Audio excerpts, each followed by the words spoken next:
Hello friends, technical analysis complete series में आज हम लेसन नंबर 4 को डिस्कस करेंगे, जिसके अंदर हम देखेंगे सपोर्ट एंड रेजिस्टेंस का कॉन्सेप्ट। सपोर्ट एंड रेजिस्टेंस का कॉन्सेप्ट जो एक बेसिक कॉन्सेप्ट है लेकिन इम्पॉर्टेंट कॉन्सेप्ट है, इसलिए आप ध्यान से इसको ऑब्जर्व कीजिएगा। और इसके जो नोट्स है वो मैं डिस्क्रिप्शन में लिंक दे दूँगा, वहाँ से आप डाउनलोड कर सकते हैं। देखिए फ्रेंड्स, हम टेक्निकल एनालिसिस की कंप्लीट सीरीज़ देख रहे हैं, जिसके अंदर हम डिस्कस करेंगे lesson number 4 support and resistance. ठीक है, इसको आज हम डिस्कस करेंगे। सबसे पहले हम डिस्कस करते हैं कि सपोर्ट और रेजिस्टेंस ये क्या होते हैं, एक लेवल होते हैं। जैसे कि सबसे पहले हम देख लेते हैं सपोर्ट क्या होता है। यहाँ पर देखिए सपोर्ट क्या होता है कि प्राइस नीचे आ रहा होता है, कहीं से प्राइस क्या होता है नीचे आ रहा होता है, और नीचे आने के बाद प्राइस को कहीं सपोर्ट मिल जाता है। सपोर्ट मिल जाता है मतलब उस लेवल पर ज़्यादा बायर आते हैं और प्राइस क्या होता है नीचे से ऊपर यू टर्न लेता है। तो वो जो लेवल, जिस लेवल से प्राइस ने यू टर्न लिया है नीचे से ऊपर की दिशा में, तो वो जो लेवल है उसे सपोर्ट लेवल कहा जाएगा। जैसे कि आप यहाँ पर देख रहे हैं चार्ट के ऊपर, आप देखिए यहाँ पर प्राइस यहाँ पर नीचे आ रहा था, प्राइस ने यहाँ पर सपोर्ट लिया, ठीक है, और यहाँ से क्या हुआ, प्राइस ऊपर की दिशा में निकल गया। तो ये क्या कहलाएगा, ये लेवल सपोर्ट लेवल कहलाएगा। और इसको आप क्या कर सकते हैं, हॉरिजॉन्टल लाइन से यहाँ पर सपोर्ट लेवल को मार्क कर सकते हैं आप। दूसरा केस में यहाँ पर देखिए प्राइस यहाँ पर नीचे आ रहा था, यहाँ से क्या लिया, प्राइस ने यू टर्न लिया। तो ये जो लेवल है, जिस लेवल से यू टर्न लिया उसे क्या कहेंगे, हम सपोर्ट लेवल कहेंगे। एक्चुअली उस लेवल पे क्या होता है कि ज़्यादा बायर मौजूद होते हैं, इसलिए प्राइस क्या होता है ऊपर जाता है। ठीक है, तो सपोर्ट लेवल समझ में। अब हम क्या देखते हैं, रेजिस्टेंस लेवल देखते हैं। सिमिलरली रेजिस्टेंस क्या होता है, ऊपर होता है, मतलब प्राइस ऊपर जा रहा है और ऊपर से क्या होता है, एक लेवल आता है जहाँ से प्राइस ऊपर नहीं जा पाता है और ऊपर से यू टर्न लेता है। जैसे यहाँ पर प्राइस ने क्या लिया, ऊपर से यू टर्न लिया, मतलब प्राइस ऊपर जा रहा था और प्राइस ने यहाँ पर रिवर्स हो गया यहाँ से। तो जिस लेवल से रिवर्स हुआ है, जिस लेवल से यू टर्न लिया है, उसे क्या कहेंगे, हम रेजिस्टेंस लेवल कहेंगे। ठीक है, एक्चुअली उस लेवल पे क्या मौजूद होते हैं, ज़्यादा सेलर मौजूद होते हैं, इसलिए प्राइस क्या होता है नीचे आता है। तो ये रेजिस्टेंस लेवल है यहाँ पर। ठीक है, इस प्रकार। तो सपोर्ट एंड रेजिस्टेंस का सिंपल कॉन्सेप्ट है, जहां से प्राइस ऊपर से यू टर्न लेता है उसे क्या कहेंगे, हम रेजिस्टेंस लेवल। अगर प्राइस नीचे आ रहा है और कहीं से उसको सपोर्ट लग रहा है और प्राइस ऊपर की दिशा में जाता है, उसे क्या कहेंगे, सपोर्ट लेवल कहेंगे। तो हम इसका एक कॉन्सेप्ट समझ लेते हैं। सपोर्ट एंड रेजिस्टेंस एक कॉन्सेप्ट है। ठीक है, देखिए अगर प्राइस ऊपर की दिशा में समझो रेजिस्टेंस है, ओके, तो ऐसा नहीं है कि हर बार प्राइस वहां से रिवर्स होगा। ऐसा तो नहीं है कि प्राइस हर बार रेजिस्टेंस से रिवर्स होगा, नहीं, उसके ऊपर भी कभी ना कभी तो निकलेगा, मतलब उसका क्या हो जाएगा, ब्रेकआउट हो जाएगा। उस कॉन्सेप्ट को क्या कहा जाता है, ब्रेकआउट कहा जाता है। अब देखिए प्राइस ने यहाँ पर आने के बाद एक दो बार यहाँ पर रेजिस्टेंस लिया और यहाँ पर क्या दिया, यहाँ पर ब्रेकआउट दिया था इस कैंडल ने। ये 15 मिनट का चार्ट है, यहाँ पर ब्रेकआउट दिया था। अगर समझो रेजिस्टेंस का ब्रेकआउट हो चुका है, मतलब रेजिस्टेंस ब्रेक हो चुका है, यहाँ पर जो रेजिस्टेंस था उसके ऊपर कैंडल ने क्या दी, क्लोजिंग दे दी, मतलब प्राइस ऊपर निकला है। सिंपल लैंग्वेज में कहो तो प्राइस ऊपर निकल गया है। तो जो सपोर्ट लेवल, जो रेजिस्टेंस लेवल था, उसका ब्रेक होने के बाद वो क्या बन जाएगा, सपोर्ट बन जाएगा। मतलब रेजिस्टेंस ब्रेक होने के बाद क्या बनता है, वो तो सपोर्ट बन जाता है। और सिमिलरली सपोर्ट अगर ब्रेक हो जाएगा तो वो क्या बनेगा, रेजिस्टेंस बनेगा। मतलब सपोर्ट ब्रेक होने के बाद क्या बनेगा, रेजिस्टेंस बनेगा, और रेजिस्टेंस ब्रेक होने के बाद सपोर्ट बन जाएगा। देखिए ये रेजिस्टेंस हुआ करता था, वो ब्रेकआउट होने के बाद प्राइस यहाँ पर सपोर्ट लेने लगा। देखिए आपको क्लियर कट दिख रहा है, यहाँ पर सपोर्ट लेने लगा और बाद में सपोर्ट लेके प्राइस ऊपर भी गया है। तो ये होता है सपोर्ट एंड रेजिस्टेंस का कॉन्सेप्ट। हम देखते हैं यहाँ पर अगला जो है कि किस प्रकार सपोर्ट ब्रेक होने के बाद वो रेजिस्टेंस बनता है। ठीक है, प्राइस देखिए यहाँ पर एक छोटा सा सपोर्ट था, प्राइस यहाँ से ऊपर गया था। ठीक है, मतलब यहाँ पर सपोर्ट था, इस लाइन ने क्या किया, ये रेजिस्टेंस सपोर्ट को क्या किया, ब्रेक कर दिया। और बाद में जब प्राइस इस लेवल पर आ रहा है ना, तो ये देखिए क्लियर कट आपको दिख रहा है कि यहाँ पर क्या बन रहा है, रेजिस्टेंस बन रहा है। नेक्स्ट टाइम भी आया तो भी रेजिस्टेंस बन रहा है, यहाँ पर भी रेजिस्टेंस बन रहा है। ठीक है, तो देखिए ये क्या होती है, प्रोबेबिलिटी होती है। मतलब ऐसा नहीं है कि 100% प्राइस वहाँ पर रेजिस्टेंस लेगा, ऐसा नहीं है। 100% कुछ भी नहीं होता टेक्निकल एनालिसिस में, एक प्रोबेबिलिटी होती है। ठीक है, मतलब एक हायर चांसेस होते हैं कि प्राइस वहाँ से रेजिस्टेंस ले सकता है। इस प्रकार मतलब सपोर्ट अगर ब्रेक हो गया तो वो बाद में क्या काम करेगा, रेजिस्टेंस का काम करेगा। और रेजिस्टेंस मतलब जो लेवल ऊपर होता है, जहाँ से प्राइस रिवर्स आया था, अगर उसका ब्रेकआउट दिया है तो बाद में वो रेजिस्टेंस ब्रेक होने के बाद सपोर्ट बन जाएगा। ठीक है, यहाँ पर हमने वो देखा था कि किस प्रकार, यहाँ पर हमने देखा था किस प्रकार रेजिस्टेंस ब्रेक होने के बाद वो सपोर्ट बना। और अगले एग्जांपल में हमने क्या देखा, किस प्रकार सपोर्ट ब्रेक होने के बाद में वो रेजिस्टेंस बना। ठीक, ये दो कॉन्सेप्ट हमने सीख लिए यहाँ पर। अब देखिए, जब भी हम चार्ट देखते हैं, अब मैं आपको ट्रेडिंग का चार्ट भी देखता हूँ, तो चार्ट के ऊपर कौन से लेवल होते हैं जो important support and level resistance का काम करते हैं। तो जो प्रीवियस डे के हाई होता है, मतलब प्राइस ने जहाँ पर प्रीवियस डे की कैंडल है उसके ऊपर जो हाई लगाया है, प्रीवियस डे का लो जो है वो एक इंपॉर्टेंट लेवल होता है। इंपॉर्टेंट सपोर्ट एंड रेजिस्टेंस का वो लेवल काम करता है। स्विंग हाई है, मतलब जो भी हमने यू टर्न देखा ना, स्विंग हाई मतलब जो भी ये ऊपर का यू टर्न है उसे स्विंग हाई कहा जाएगा। और स्विंग लो मतलब क्या है, नीचे से जो यू टर्न लिया तो उसे क्या कहेगा, स्विंग लो कहेगा। ऊपर का जो होता है स्विंग हाई, नीचे से जो होता है उसे स्विंग लो। तो ये जो लेवल होते हैं ये इंपॉर्टेंट सपोर्ट एंड रेजिस्टेंस का काम करते हैं। अब हम क्या करेंगे, इसको चार्ट के ऊपर एक बार डिस्कस कर लेंगे।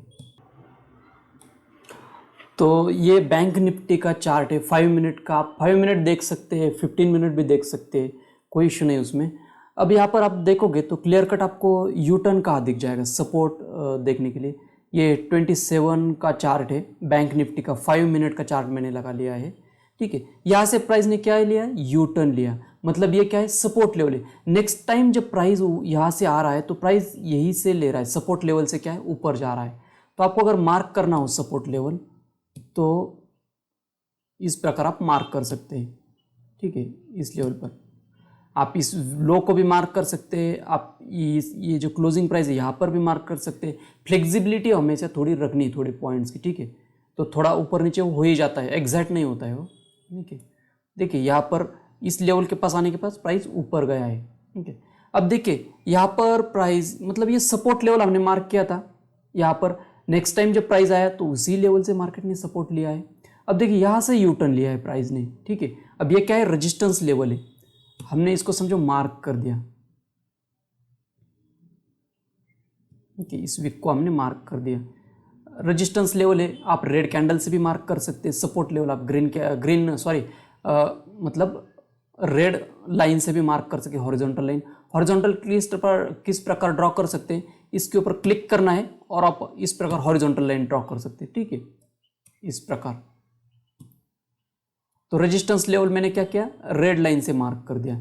अब देखिए प्राइस जब नेक्स्ट टाइम यहां से सपोर्ट लेवल से ऊपर गया है तो ये जो रेजिस्टेंस था उसका प्राइस ने ज़्यादा रेजिस्टेंस फेस नहीं किया है, एक कैंडल का रेजिस्टेंस फेस किया और सीधा ऊपर चला गया, मतलब ऊपर निकल गया उस लेवल से प्राइस। हम इसे ब्रेकआउट कह सकते हैं। प्राइस देखिए अगर रेजिस्टेंस ब्रेक हुआ है ना, ये रेजिस्टेंस ब्रेक हुआ है तो प्राइस जब बाद में इस लेवल पर आ रहा है तो सपोर्ट का काम कर रहा है। रेजिस्टेंस ब्रेक होने के बाद वो क्या काम करता है, सपोर्ट का काम करता है। देखिए इस लेवल पर आने के बाद प्राइस यहाँ से ऊपर जा रहा है, ये 1 2 और 3 बार प्राइस ने ऊपर जाने की कोशिश की और बाद में ये लेवल सपोर्ट का ब्रेक हो चुका है। ब्रेक होने के बाद देखिए, आप यहाँ पर देखिए, ब्रेक होने के बाद प्राइस ने सस्टेन नहीं किया और प्राइस नीचे आ गया, प्राइस नीचे आ गए। बाद में ये जो लेवल ब्रेक हुआ, बाद में प्राइस इस लेवल पर आने के बाद फिर एक बार इसका देखिए रेजिस्टेंस लेने लगा, क्योंकि सपोर्ट ब्रेक हो गया ना। देखिए इस लेवल पे आने के बाद रेजिस्टेंस लेने लगा प्राइस इस प्रकार। तो मतलब ये सपोर्ट एंड रेजिस्टेंस का कॉन्सेप्ट है। जो भी इंपॉर्टेंट लेवल होते हैं आप उसको मार्क कर सकते हैं सपोर्ट एंड रेजिस्टेंस के लिए। स्विंग जो लेवल होते हैं, मतलब यू टर्न लेवल जो होते हैं वो इंपॉर्टेंट रहते हैं। जैसे यहाँ पे यू टर्न लिया, यहाँ से यू टर्न लिया, ये जो स्विंग लो है इंपॉर्टेंट सपोर्ट रहेगा, ये सपोर्ट रहेगा। ठीक है, ये भी एक रेजिस्टेंस रहेगा इस प्रकार। ठीक है, देखिए यहाँ पर भी प्राइस यहाँ से रिवर्स आ रहा है, दूसरी बार भी वहीं से आ रहा है, यहाँ से आ गया, मतलब 1 2 3 बार प्राइस ने यहाँ पर रेजिस्टेंस लिया है। ठीक है, छोटा जो यू टर्न लेवल है आप यहाँ पर भी देख सकते हैं। तो ये क्या है, रेजिस्टेंस है। यहाँ पर जो ऊपर से ऊपर की दिशा में जो यू टर्न है वो से रेजिस्टेंस कहा जाएगा। ठीक है, इस प्रकार। Previous day high, previous day लो, मतलब समझो ये 27 का है। आज का हाई मार्केट ने कहाँ लगाया था, आज का लो कहाँ लगाया था, आप ये लो को भी मार्क कर सकते हैं। जब आप दूसरे दिन ट्रेडिंग के लिए जाओगे तो previous day high, previous day लो मार्क कर सकते हैं इंपॉर्टेंट सपोर्ट रेजिस्टेंस के लिए। ये हाई लगाया था 27 को, तो इसको मैं ब्लैक लाइन से भी ड्रॉ करता हूँ, हाई और लो, मतलब previous day high, previous day लो, ये लो हो गया प्रीवियस डे का, ये प्रीवियस डे का हाई हो गया, मतलब ये 27 का। ठीक है, तो high low important support resistance का काम करते हैं, जो भी यू टर्न लेवल होते हैं वो भी इंपॉर्टेंट सपोर्ट रेजिस्टेंस का काम करते हैं। और उसके बाद इंपॉर्टेंट जो लेवल होते हैं, मतलब यहाँ पर देखिए ये जो लेवल है 51,000 का, ये जो लेवल होते हैं ना इंपॉर्टेंस राउंड नंबर्स हम जिसे कहेंगे, मैं यहाँ पर ड्रॉ करता हूँ 51,000 का लेवल मैं यहाँ पर ड्रॉ कर देता हूँ। ये देखिए, ये जो इसको थोड़ा कलर में चेंज करता हूँ, इसका ब्लू कलर कर देता हूँ। देखिए ये जो 51,000 का लेवल है, अगर आपको एग्जैक्ट ड्रॉ करना है तो डबल क्लिक करके आप यहाँ पर इसको 51,000 सेट कर सकते हैं हॉरिजॉन्टल लाइन को। ठीक है, तो देखिए एग्जैक्ट 51,000 के पास आ गए। तो इस प्रकार के जो लेवल है 51,000, 51,500, 50,000, इस प्रकार के जो लेवल होते हैं 52,000 राउंड नंबर, 500 के राउंड नंबर यहाँ पर ये जो 51,500 है, इस प्रकार के जो राउंड नंबर्स होते हैं वो भी इंपॉर्टेंट सपोर्ट एंड रेजिस्टेंस का काम करते हैं। तो इसको भी हमें मार्क करना है, हॉरिजॉन्टल लाइन से आप इसको मार्क कर सकते हैं। ठीक है, तो इस प्रकार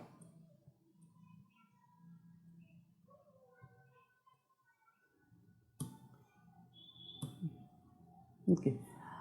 देखिए अगर आपको ये नोट्स जो चाहिए, ये जो नोट्स है अगर ये चाहिए तो डिस्क्रिप्शन में मैं इसकी लिंक दे दूंगा, आप वहाँ से वो डाउनलोड कर लेना। ठीक है फ्रेंड्स, तो हमारा जो टेक्निकल एनालिसिस के जो सीरीज़ है कंप्लीट सीरीज़, उसमें ये इंपॉर्टेंट टॉपिक था सपोर्ट एंड रेजिस्टेंस, जिसके अंदर हमने कई सारे कॉन्सेप्ट सपोर्ट एंड रेजिस्टेंस के डिस्कस कर लिए। चार्ट के ऊपर जाके हमने उसके एग्जांपल्स भी देख लिए। आप क्या करो, चार्ट खोल के बैंक निफ्टी या फिर किसी भी स्टॉक का चार्ट खोल के जो भी स्विंग लेवल है रेजिस्टेंस के या फिर स्विंग लो है जो सपोर्ट का काम करे, उसको मार्क करके थोड़ा सा बैक टेस्टिंग करके देख लो, थोड़ा सा आपको आइडिया हो जाएगा किस प्रकार ये जो इंपॉर्टेंट नंबर्स है, इंपॉर्टेंट राउंड नंबर्स है या फिर जो स्विंग लेवल्स है जहाँ से प्राइस यूटर्न लेता है, वो लेवल सपोर्ट एंड रेजिस्टेंस का काम करते हैं। इसका आपको एक क्या हो जाएगा, आइडिया हो जाएगा। ठीक है फ्रेंड्स, तो इस लेक्चर में इतना ही, मिलेंगे हम अगले वीडियो में। Thank you.